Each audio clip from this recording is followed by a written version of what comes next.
Hi மக்களே, பச்சை மிளகாய் தொக்கு வாங்க அது எப்படி பண்ணலான்றதை பார்க்கலாம். சுத்தமாக ஒரு காரமாக இருக்காதுங்க இது. இந்த மாதிரி மிளகாவை நம்ம காம்பு கிள்ளிட்டு நல்லா கழுவிட்டு தொடச்சிட்டு ஒரு சொட்டு தண்ணி கூட இருக்கக்கூடாது. ஒரு சிசர் கட்டு கொடுத்துட்டு நம்ம அப்படியே தேவைக்கு அதிகமாகவே கொஞ்சம் எண்ணெய் ஊற்றிக்குங்க. எண்ணெயை ஊற்றிட்டு இந்த மாதிரி மிளகாவை நம்ம பொரித்து எடுத்துக்கலாம். மிளகாவை கட் பண்ணிக்கோங்க. கட் பண்ணாமல் போட்டிங்கன்னாக்க பட்டாரன்னு வெடிச்சிரும். இது மாதிரி நம்ம பொரித்து எடுத்துக்கலாம். இந்த அளவு மிளகாவுக்கு கொஞ்சம் ஒரு 50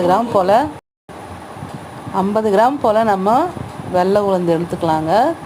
இந்த மாதிரி உளுந்து நம்ம வறுத்துட்டு அது கூடவே நம்ம தேவைக்கு அதிகமாக கொஞ்சம் புளி சேர்த்துக்கலாம். புளி கொஞ்சம் அதிகமாக தான் நல்லாயிருக்கும்.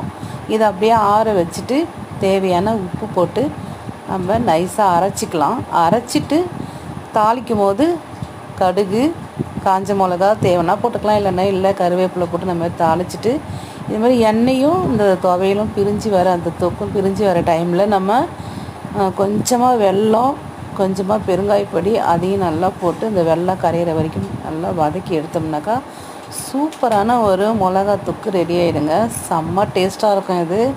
தயிர் சாதத்துக்கு, அப்புறம் அந்த தோசை, இட்லிக்கெலாம் ரொம்ப சூப்பராக. சும்மாவே வெறும் வாயில் அப்படியே சாப்பிட்லாம். காரமே இருக்காது.